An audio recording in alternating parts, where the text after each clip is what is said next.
So Milaysia Fulwiley has finally played a game for LSU, and look, it was the start of preseason and she came off the bench. But I have to say there were flashes. And that's the whole thing with Fulwiley, is that it's one of the problems with her is that a lot of people are looking at it and saying that it was always just flashes. That it was always just flashes with her, but I mean, let's take a look at this. Let's take a look right here at just one of these passes she made. Like, she comes in the game. Is this the play she makes? But like, she's able to take it in. Look, this is a game they win by like 70 points. I don't care that much whether or not somebody scores in one of these games. But like, she's going downhill in transition, is able to get up, and like, how do you make, like, that is so impressive. Like, with your right hand, no look behind the back and that not get stolen. Like, that's so impressive. Again, she's 17 points, 15 minutes. It's a game they won by like 50. It's a game they won by like 50. It was a absolute blowout. But this is what Kim Mulkey has said about Milaysia Fulwiley, which I find kind of interesting because as of right now, she's not starting. Fulwiley will be a starter by the end of the year. Let's be honest, she'll be a starter. But the reason why she's not starting is because you're competing at that 2-3 position with Michaela Williams, and you're competing with, what's her name? Flau'jae Johnson, obviously, a top 5 pick who could. I still think Flau'jae is the most likely person to compete with Awafam for number 1. Maybe Olivia Miles, maybe, but like AZ Fud, if you're using a number 1 pick on a person on a guard who cannot create their own shot in AZ Fud, you're crazy. Maybe Latson picks it up for South Carolina, because I do think Latson is one of the top players in the nation. But it is going to be an interesting one to see how Fulwiley gets on. But I think she will start eventually once she figures out the point guard position. But this is what Kim Mulkey has had to say. Waiting to see Milaysia Fulwiley in the LSU uniform. What was your assessment on her? And can you talk about not just her scoring, but her ability to play defense, stealing the ball, playing the passing lanes? God blessed her with speed and quickness. Blessed her with unbelievable hand-eye coordination. I don't even know how she made that pass to Z, and Z caught it and finished it. I mean, there was a guy right there in front between them. I'm just gonna say this right now. She is not Kim Mulkey, sorry. Milaysia Fulwiley is the most exciting player to watch. That's actually good. Not Kiyomi McMiller. She does mad stuff, but like, she's not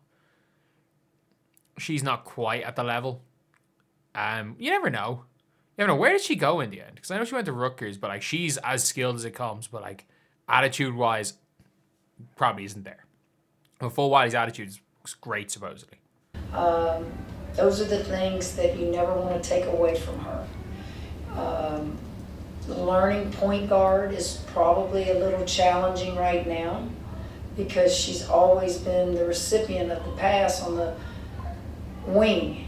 And now I'm trying to get her to do what Jada does. Jada has been a point guard all her life, and I want Lay to be able to just go to either position comfortably, and she's not comfortable yet. Defensively, because of her athleticism and speed and quick. So that kind of makes sense about why she's not starting. Is if her coach doesn't think she's comfortable at the position that she wants to play, then that like makes sense. Like, there's no amount of skill that will let you be comfortable. Like, you can be the most skilled player in the world, but if you're not comfortable at the position they want you to play, then you're not going to be a starter. And I think when it comes to the WNBA, I think Fulwiley's gonna be this elite 6 player. She's gonna be like a modern version of an Arike. She might look, she's got Kelsey Mitchell potential.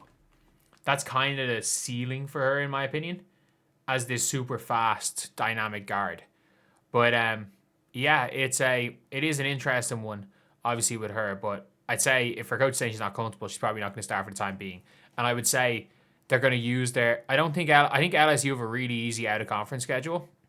I know Mulkey doesn't like to play anyone out of conference, So my assumption would be is that they're going to use the out of conference games and preseason and everything to get her ready for the in conference games, because like the SEC is not an easy conference with Texas and and South Carolina. Like, as much as South Carolina aren't what they were last year, they're still pretty good.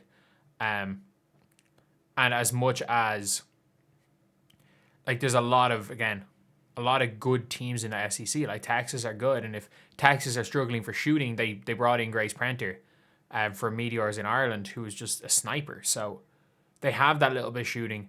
Maybe they'll let Madison Booker shoot the ball a little bit more, but like they are a super team. But yeah, let's take a listen to what Mulkey's going to say after this. She can really harass the ball handler. I want her to extend her minutes.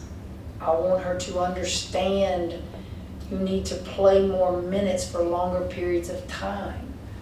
I think she was so cute one day. She said, I've never worked this hard in my life in practice. But she said, this is what I need. But nothing surprised me on what she did. I talked to her about that one long shot she took with about 4 seconds, 4.2 or whatever it was. I said, you took that because you just wanted to take it and see if it went in. What if the game was tied? What if we were down 2? She goes, Coach, I got you. I know what you're getting ready to say. I said, okay, understand circumstances in the game. And yeah, like, look, it seems like Kim Mulkey is at least hoping to prep her to become better. But when it comes to coaches like this, I always say it. And when a coach is like on the side, like doing what Kim Mulkey's doing, where you've got arguably your most talented player, but maybe they don't fit the exact role that you want the team to play. So you have that talented player coming off the bench. There is always a line, and I think with Dawn Staley, the problem was that Raven Johnson was stinking it up. Raven Johnson was stinking it up last year, and she never got the look in. And then they came into this year, and the thought was that, you know, she was going to come in, that Raven Johnson was going to leave for the WNBA, and that she was going to slide, her and Tessa Johnson were going to slide right in. That's what everybody thought was going to happen. I think that's kind of where she was a little bit wrong and being a little bit naive, and then they bring in Tania Latson. So she's coming off the bench. Like, there's no question about it. If she stays in South Carolina, she's coming off the bench. And not only that, she's then this season now in a fight with, because Tania Latson's just a slightly more polished version of her, not quite as good, but more polished. And then while you have her as a slightly more polished player, you've got obviously Tessa Johnson coming through as well, who you're now fighting it out with Tessa Johnson for the first guard off the bench. Whereas when you go to LSU, you are going, like, the plan is for you to be the starter. So you'd be a starter long term. I still think that maybe there could have been a better choice. She didn't have to stay in the SEC. She didn't have to go to LSU. Like, you can go to an NC State and take over Isaiah James' role. There are teams that will allow combo guards to thrive. I would have said Iowa was a good place, but with Addie Deal in there, I don't know how 2 combo guards together really works. They wanted a point guard, which is why they brought in Chit Chat. But if this was a year ago, taking the if Addie Deal wasn't going there, taking the Lucy Olsen role would have worked really well. I was trying to think of what teams could have really done with her. I think as a dynamic scorer beside Madison Booker, because you can run Madison Booker a bit at the 1. I think that could have been a really interesting one for her had she gone to a Texas. But again, she obviously just wanted to stay in the SEC, which, look, it is what it is. It is what it is. But yeah, it's going to be interesting to see what is going on with Milaysia Fulwiley, how she gets on, and if she ends up being a really good player at LSU, and I hope she is, because she's one of the most exciting players in college basketball, and you kind of need her, Michaela Blake's, to really step up for it to be actually interesting to watch. So anyway, yeah, I'll see you guys.